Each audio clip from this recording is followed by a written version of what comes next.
The husband suddenly asked for a divorce and she thought she was being cheated on. Suspicious, she decided to follow him and saw him entering the hospital. And then she froze with what she discovered there. The air on that Tuesday morning in Maplewood, New Jersey, felt unusually heavy, thick with an unspoken tension that seemed to foreshadow the storm about to crash into Emily's life. Sunlight streamed through the kitchen window, casting warm squares of light across the hardwood floor where, countless times, she and Christian had danced barefoot to the tunes of an old country song playing on the radio. Those fleeting moments had built the foundation of their marriage, a bond Emily believed was unbreakable, as sturdy as the oak trees lining the town's main square. They weren't just a couple. They were a team, a sanctuary for each other. They shared meals, a bed, and most importantly, their dreams. The future stretched out before them, bright and full of promise, painted with the hues of their shared love and companionship. But that morning, something was off. Christian was quiet, not the comfortable silence they often shared, but a heavy, palpable tension that Emily could almost feel in her bones. He stirred his coffee with agonizing slowness, his gaze lost somewhere beyond the window, beyond the garden they'd tended together with such care. Emily watched him, her heart picking up an uneven rhythm. She knew every one of his gestures, every tone of his voice, every shadow that crossed his face, and the shadow she saw now was dark, unfamiliar. "Everything okay, honey?" she asked softly, her voice trying to pierce the wall he seemed to have built around himself. Christian looked up, and in that moment, Emily's world began to crumble. The spark that had always lived in his eyes, the one reserved just for her, was gone. In its place was a void, a pain so deep it shook her. He opened his mouth to speak, but the words caught in his throat. He swallowed hard, took a deep breath, and then delivered the blow that would shatter her into 1,000 pieces, his voice low, almost a whisper. "Emily, I want a divorce." The mug she was holding slipped from her hand, clattering onto the table with a sharp sound that echoed in the deafening silence. Divorce. The word hung in the air, absurd, unreal. It belonged to another language, another life, not theirs. A nervous, incredulous laugh escaped her lips. "Is this some kind of joke, Christian? Because it's not funny." But his face remained a mask of seriousness and pain. "It's not a joke, Emily. I can't keep going." "Can't keep going? What does that mean?"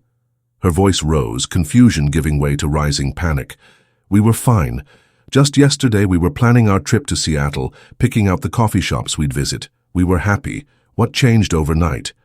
"Nothing changed," he said, and the coldness of those words hit her like a slap. He avoided her gaze, staring at the table. "Nothing? People don't just ask for a divorce out of nowhere, Christian. There's a reason. You owe me a reason," she pleaded, desperation clawing at her throat. Tears welled up, hot and betraying, blurring her vision. She stood, rounded the table, and reached for his face, but he pulled away.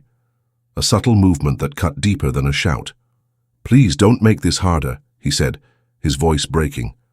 "Harder? You're tearing our life apart, our future, everything we built together, and you ask me not to make it harder? I deserve an explanation. We built a life on honesty, on trust. Look at me and tell me why," she demanded, her pain morphing into anger. He finally met her eyes, and what she saw stole her breath.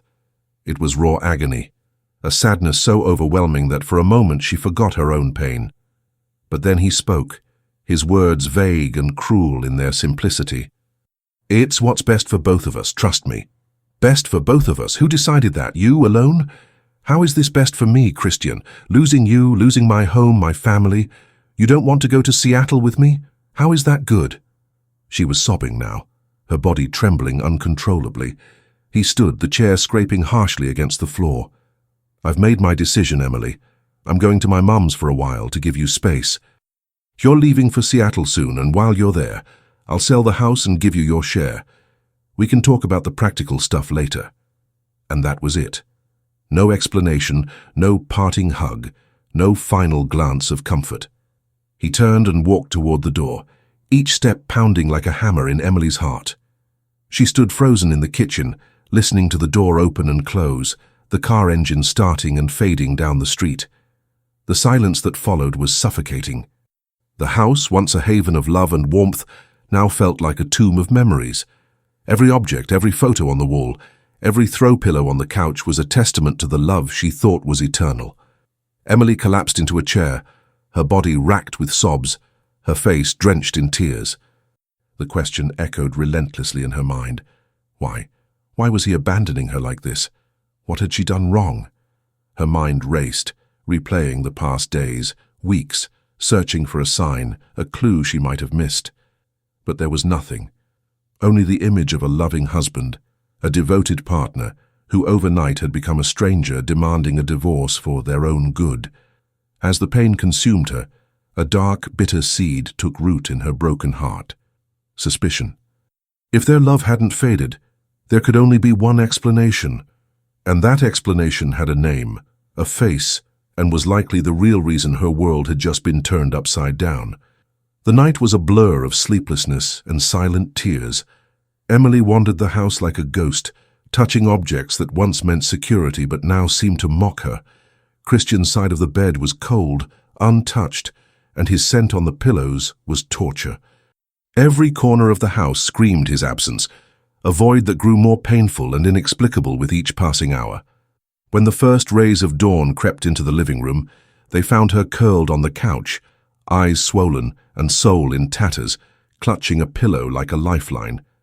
The initial shock was giving way to a fiercer, darker emotion. Anger. The sound of a key in the door made her jump. Christian walked in, pale and stooped, carrying empty cardboard boxes.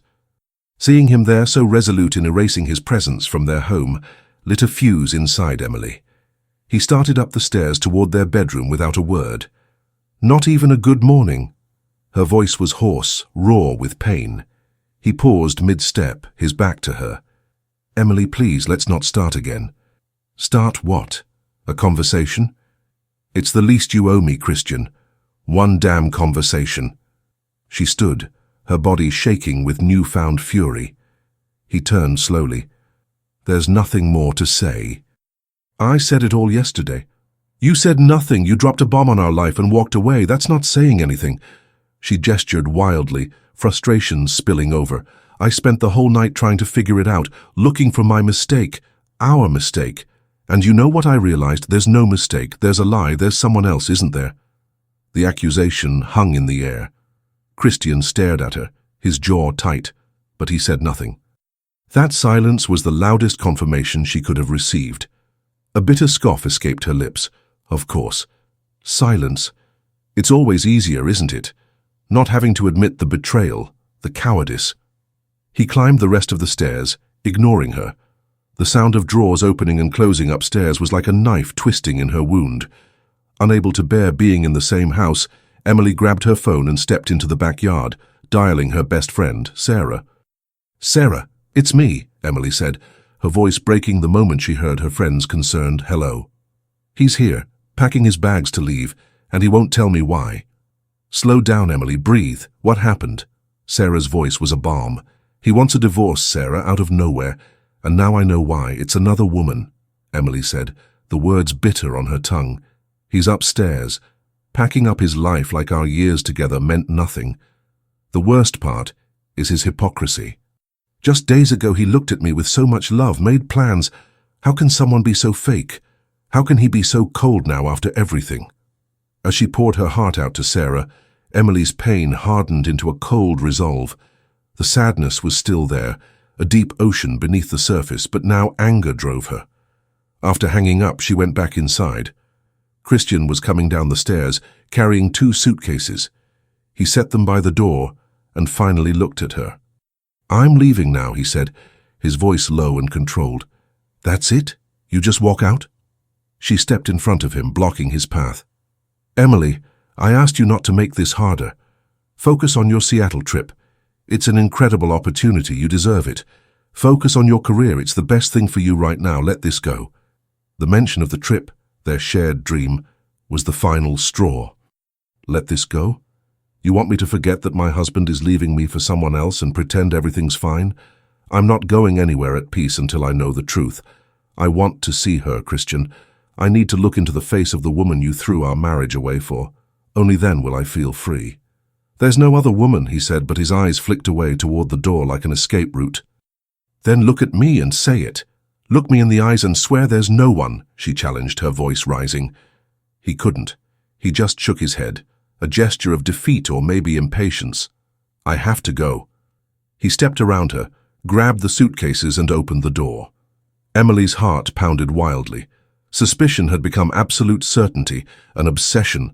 She wasn't going to let him vanish and start a new life while she picked up the pieces. She needed proof. She needed to see it with her own eyes. It was a visceral need, the only thing that in her mind could bring closure to this gaping wound. As Christian loaded the suitcases into his car, Emily ran upstairs to the bedroom window, her heart hammering. She watched him get in, his face unreadable. He didn't look back. As soon as his car turned the corner and disappeared, a decision crystallized in her mind, sharp and cold as broken glass. She grabbed her keys and purse, driven by a dark determination. She would find the truth. Keeping a safe distance, she would follow him. She needed to know where he was going, who she was, and she was almost afraid of what she might do when she found out. Adrenaline surged through Emily's veins, a toxic mix of anger and pain that sharpened her senses. Following Christian without being seen was a challenge. Every stoplight, every turn, tested her frayed nerves. She watched him take a familiar route, her anxiety growing. It was the way to his mother's house. For a moment, doubt flickered. What if she was wrong? What if he was just seeking his mother's comfort? But the thought was quickly drowned by her certainty of his betrayal. She parked across the street, hidden by a large maple tree, and watched. Christian got out, unloaded the 2 large suitcases, and carried them into his mother's house. Emily's stomach churned. So that was it. The perfect alibi. The door opened again minutes later. His mother appeared, her face etched with worry, and gave him a long, tight hug. But Christian didn't stay. He said goodbye, returned to the car with a small backpack, the kind for a short trip or the gym, and drove off again. Emily's heart froze. Suspicion solidified into a poisonous certainty. The big suitcases were the facade, the performance for his mother, for the world. The backpack was the reality, his luggage for the other woman's place. Rage consumed her, burning away the last of her tears.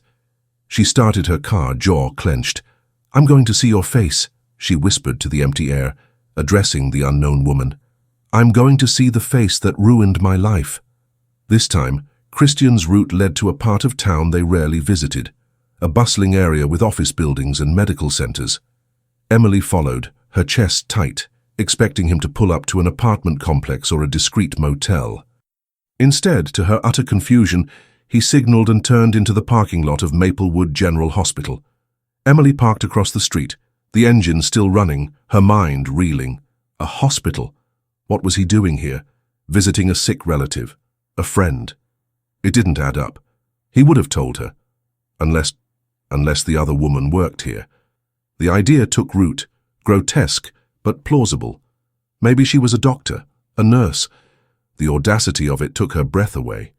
She watched him get out, the backpack slung over his shoulder, and walk toward the main entrance with a disturbing familiarity. Driven by an impulse she couldn't control, Emily turned off the car and followed, staying in the shadows, her heart pounding against her ribs like a caged bird. The sterile smell of antiseptic hit her as she passed through the glass doors. She saw him cross the main lobby and turn down a less crowded hallway toward a wing marked Oncology and Hematology Center. The name of the wing stopped her cold. Oncology, cancer. The word echoed in her mind, but it didn't connect to reality. It was a mistake. He must be visiting someone. She kept following, more hesitant now. At the end of the hall, an older nurse with grey hair tied in a bun and a weary but kind smile waited for him. Her smile widened when she saw him. "Christian, sweetheart, I was waiting for you," she said, her voice warm and maternal. And then Emily saw something that made her freeze. Christian, her Christian, who hours earlier had treated her with icy detachment, collapsed into the nurse's arms. He hugged her with the desperation of a man seeking refuge, his face buried in her shoulder.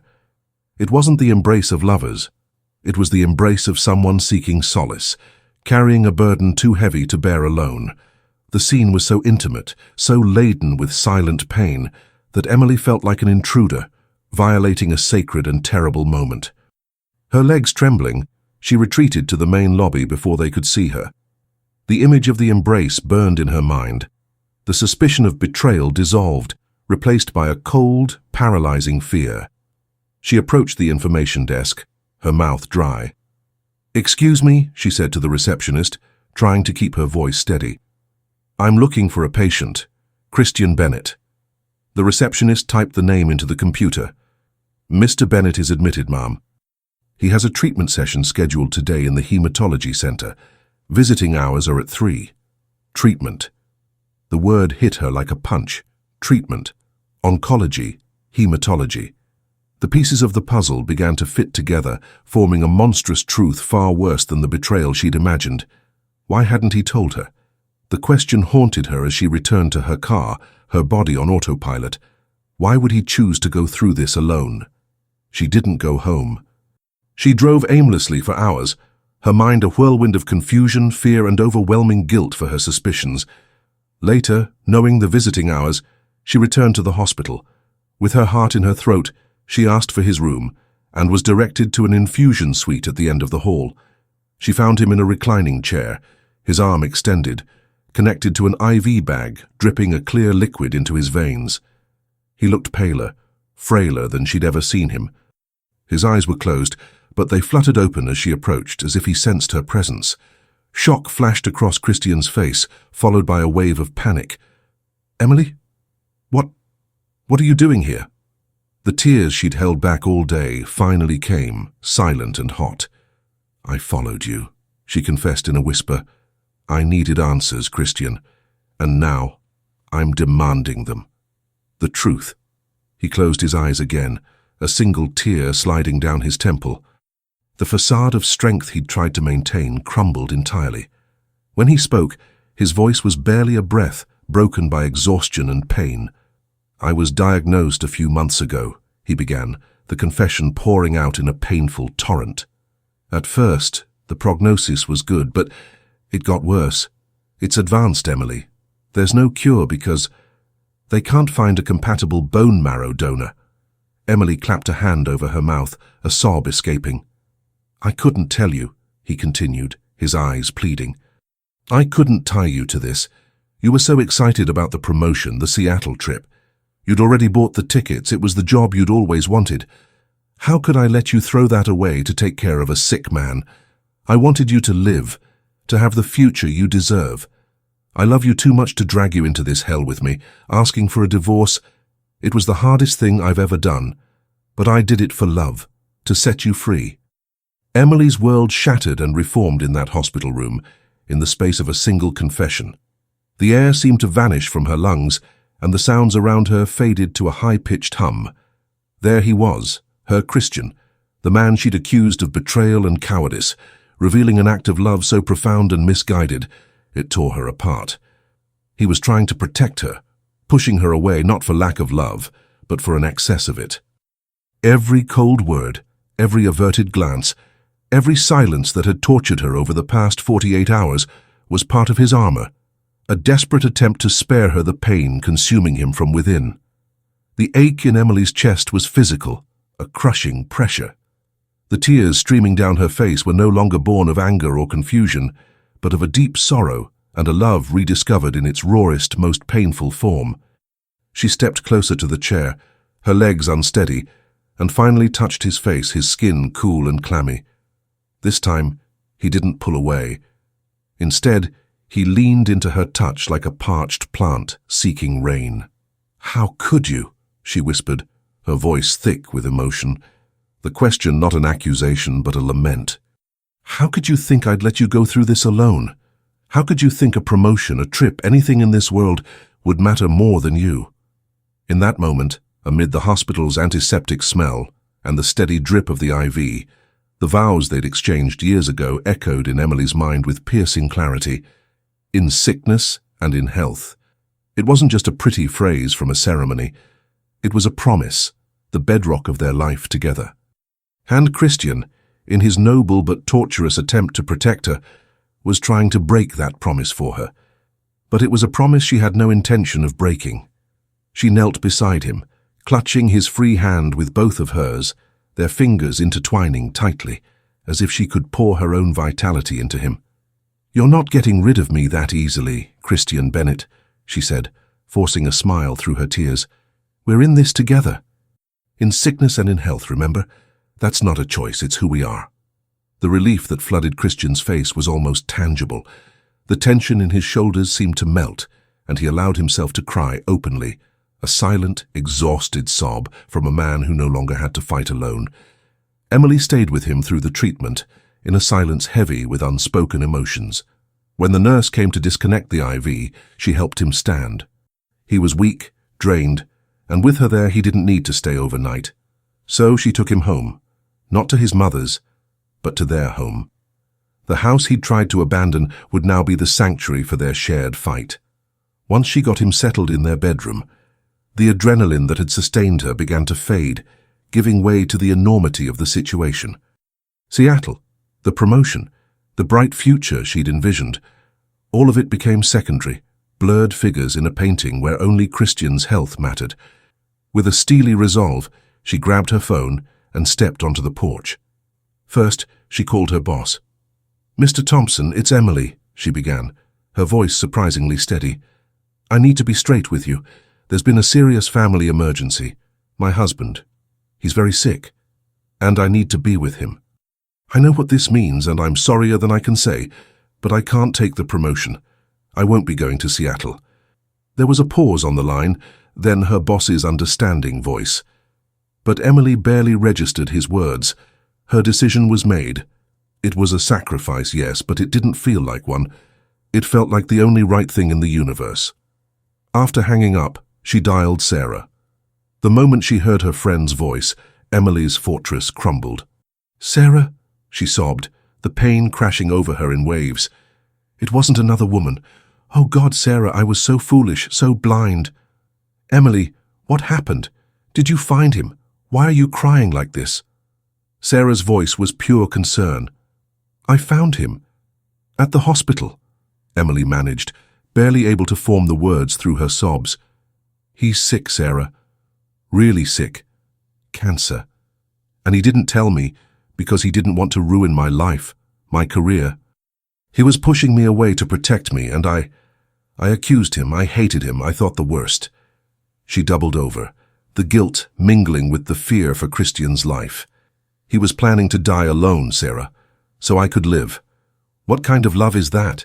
It's so big, it's almost cruel. I don't know what to do. I'm so scared. The image of him in that chair, so fragile, it won't leave my head. I gave up everything, the trip, the job, but none of it matters. Only he matters. What if I lose him?" The question hung in the air, terrifying and real. In that moment, under the darkening sky, Emily realized the hardest battle of her life wouldn't be in the corporate world, but in the quiet corridors of a hospital, fighting not for a promotion, but for the promise of another sunrise with the man she loved. The days following the revelation were a blur of adjustment and pain. The house, once a stage for silence and suspicion, became the headquarters of a quiet, relentless war.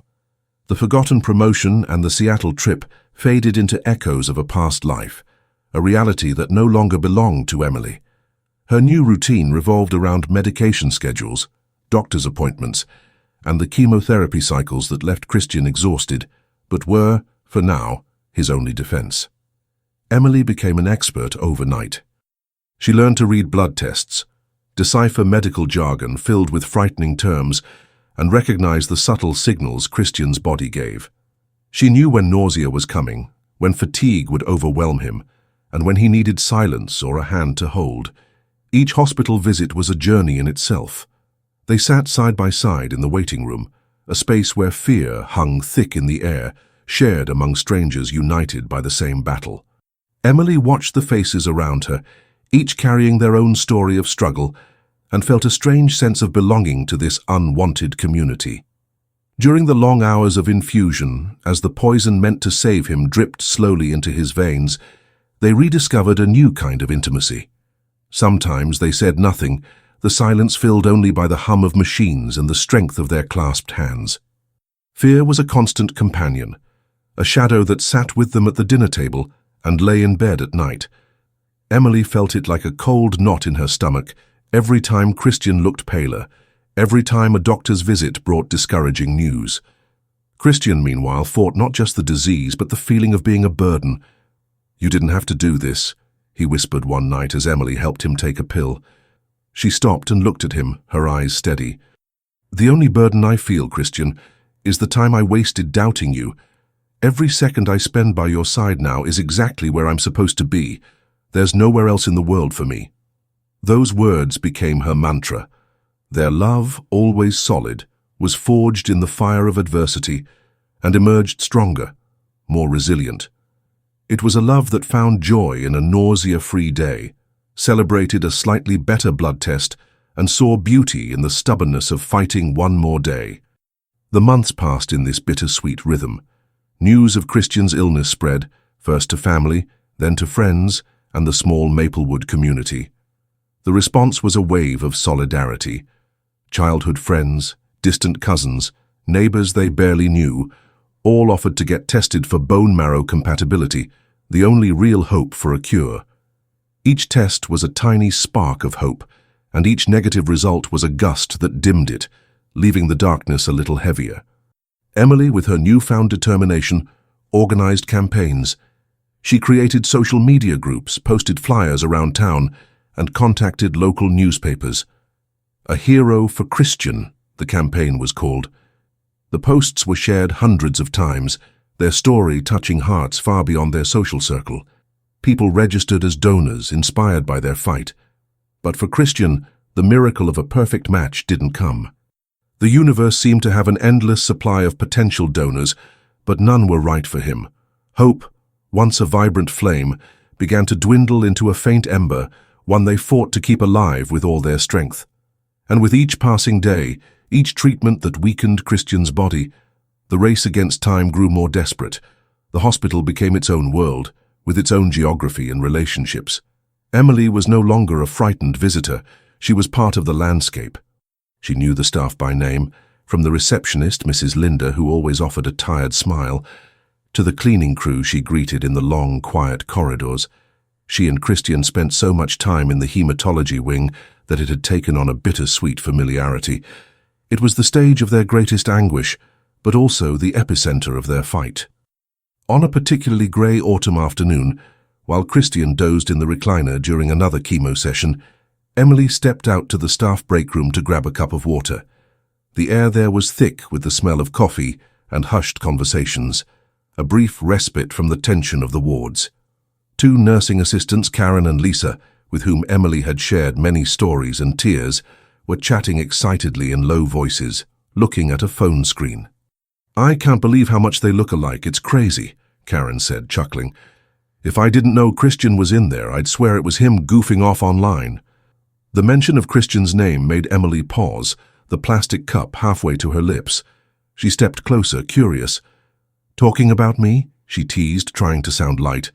"Almost, hun," Lisa said, turning the phone toward her. "We were talking about your Christian, or rather his clone. Check this out." On the screen was a short video of a young man, maybe in his early 30s, with a charismatic smile and infectious energy. He was in a park, doing some kind of comedic challenge for his followers. But it wasn't the video's content that made Emily's heart race. It was the man's face. The resemblance to Christian was uncanny, not just a family likeness, it was the same face shape, the same eyes, the same smile, though this man's was carefree, while Christian's was now marked by pain. "Who is he?" Emily asked, her voice a thread, her eyes glued to the screen. "Oh, that's Jake, a local influencer from Westfield," Karen explained. "He's from the next town over, does comedy videos, travel stuff. My kid loves him. But isn't it wild?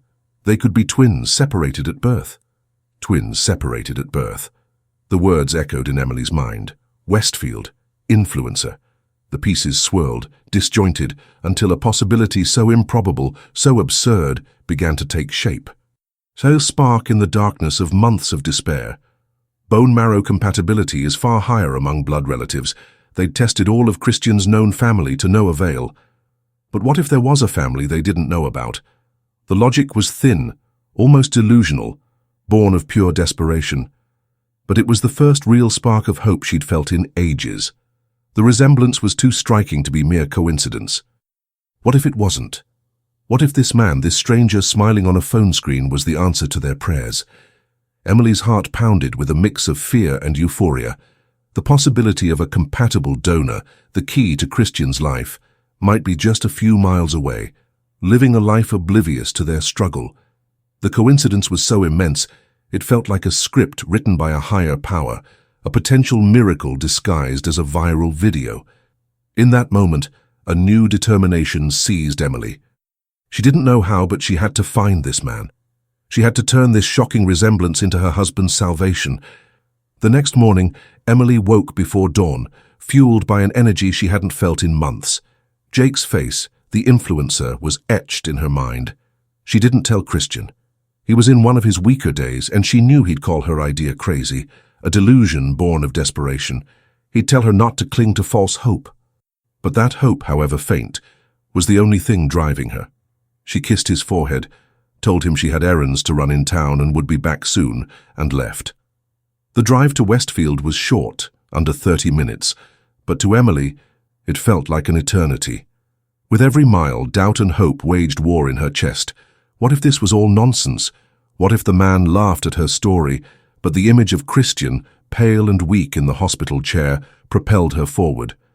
Westfield was one of those quaint small towns where time seemed to move slower. Emily parked in the town square, her heart pounding. How do you find an influencer in a town without an address? She took a deep breath and did the only thing she could. She started asking. She walked into a coffee shop, showed Jake's photo from her phone, and asked the barista if she knew him. The woman's face lit up. Oh, sure, that's Jake, local celebrity. He lives with his folks, the Thompsons, in that blue 2-story house at the end of Maple Lane. Great guy. With the address in hand, Emily felt a wave of dizziness. This was really happening. She drove slowly to the street, and there it was, the blue house with a neatly trimmed lawn out front. She parked, her hands sweating on the steering wheel. It took a few minutes to gather her courage, but she finally got out and rang the doorbell. Jake answered. In person, the resemblance to Christian was even more overwhelming. It was like seeing a healthy, vibrant version of her husband, a painful and hopeful image all at once. He looked at her with curiosity, his easy smile from the videos appearing on his lips. "Can I help you?" he asked. Emily swallowed hard, the words stuck in her throat. "My name's Emily. I know this is going to sound strange, but I need to show you a picture." Intrigued, he nodded. Emily pulled out her phone, her hands trembling, and opened a photo of Christian, one from before the illness when he was smiling, full of life. She turned the screen toward Jake. His reaction was instant. The smile vanished, replaced by pure shock. He took the phone from her, his eyes wide, swiping at the screen as if to confirm the image was real. "My God, who is this?" he whispered, his voice faltering. "That's my husband. His name is Christian." Jake looked from the photo to Emily, a storm of emotions in his eyes. I can't believe this," he stammered. He invited her inside, and they sat in the living room, the photo of Christian still in his hand. Then Jake began to tell his story. "I'm adopted, Emily," he said, his voice low and serious. "My parents, the amazing people who raised me, never hid it from me. They told me my birth mother gave me up when I was a baby. She already had an older son and was struggling, jobless, no way to raise 2 kids. She chose my parents because she knew they could give me a better life." Emily's heart raced. An older son. "I've spent my whole life wondering about that brother," Jake continued, his eyes glistening. "What he looked like, where he was. I always felt like a piece of me was missing." He paused, stood, and grabbed his laptop. I made a video about it a while back, about my search." He opened YouTube and played the video. It was different from his usual comedic content. In it, Jake sat in his room, speaking to the camera, with a vulnerability Emily hadn't expected. He shared his adoption story, spoke with deep love about the parents who raised him, but also about the emptiness left by his birth mother and the brother he never knew. He asked anyone with information to reach out. As she watched, Emily began to cry.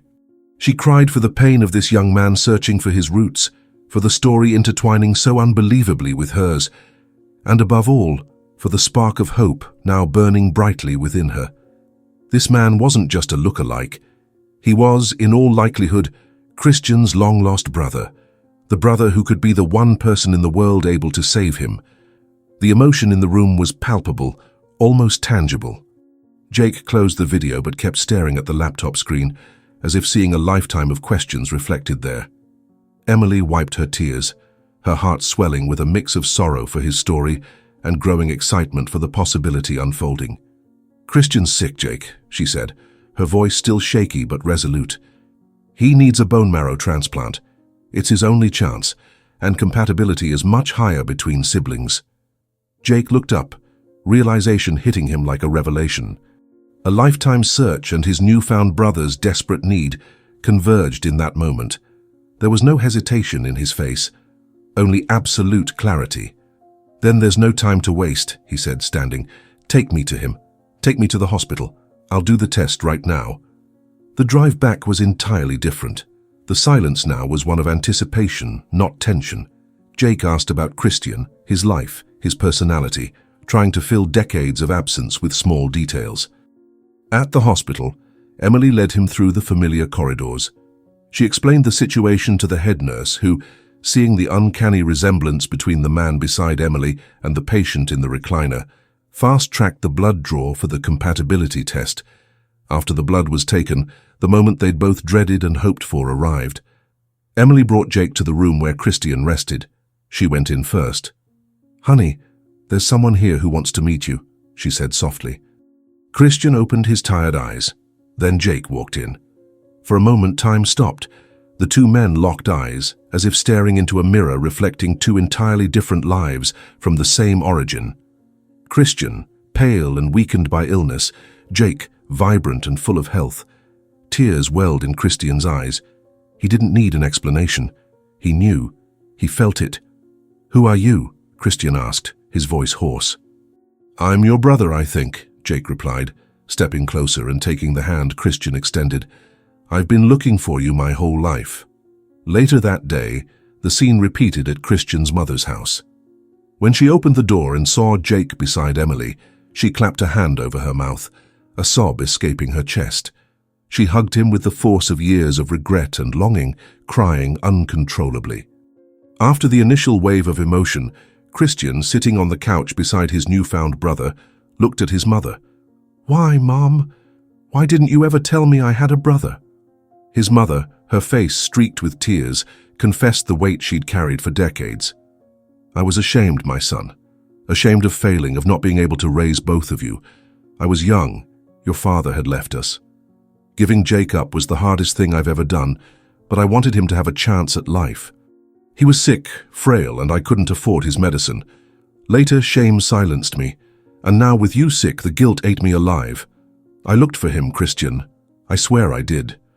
I made dozens of calls to the town where I left him, tried to find the family, but no one knew anything.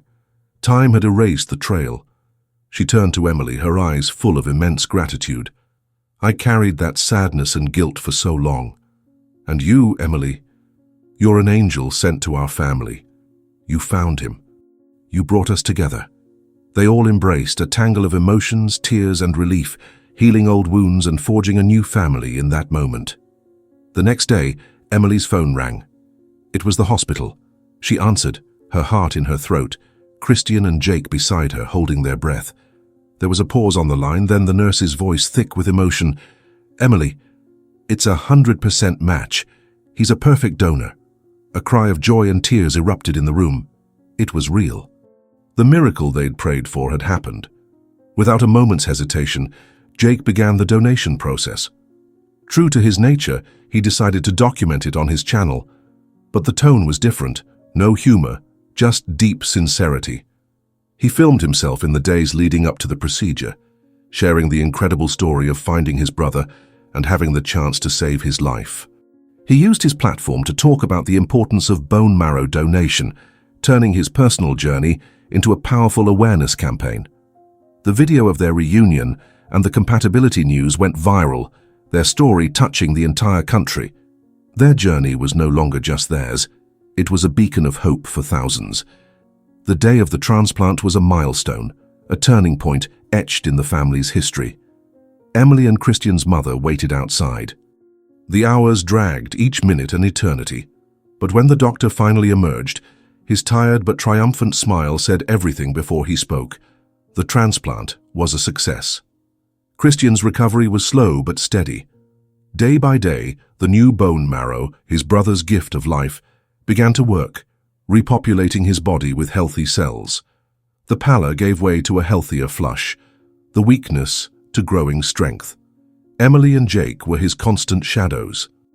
Jake, with his infectious energy, brought laughter to the hospital room, sharing jokes and reading the thousands of supportive comments flooding his social media. The nation, which had followed their search and reunion, now cheered fervently for Christian's recovery. They were no longer just a family, they were a national symbol of faith and the power of human bonds.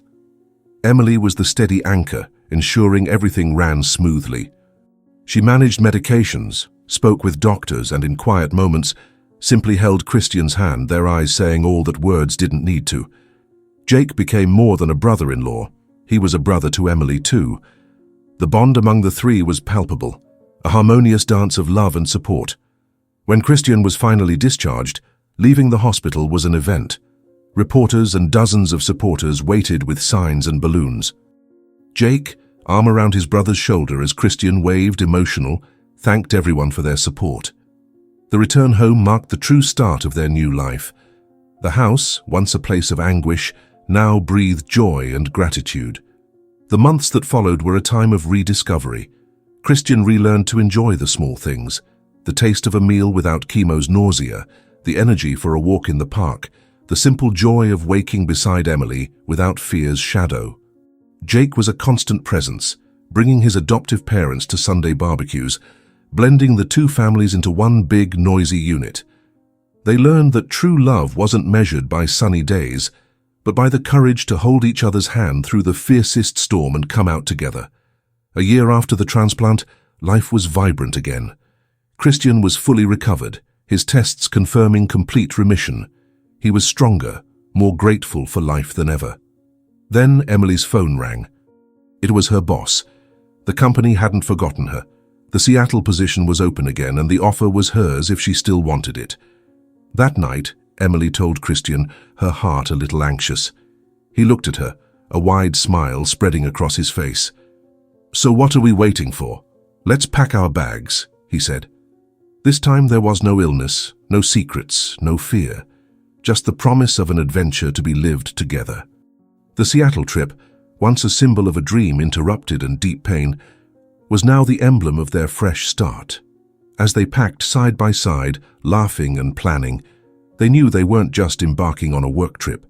They were picking up life where the storm had forced them to pause. But now they were different, stronger, more united, with a bigger, louder family waiting for their return. Their love had been tested in fire and emerged not just intact but purified, proving that life's greatest plot twists aren't the ones that break us, but the ones that teach us to soar again, together. And so, Emily and Christian's story shows us that even in the darkest nights, a small spark of hope can change everything. They taught us that true love isn't about avoiding storms, but about holding tight to each other's hand and weathering them together, no matter how fierce the wind. If their journey of love, sacrifice, and the miracle of reunion moved you, don't keep that emotion to yourself. Leave a comment with a rating from 0 to 10 and share this story with your friends and family so more people can be inspired by this proof that, for love and family, nothing is impossible. Subscribe to the channel to continue supporting our work. Take care and see you next time.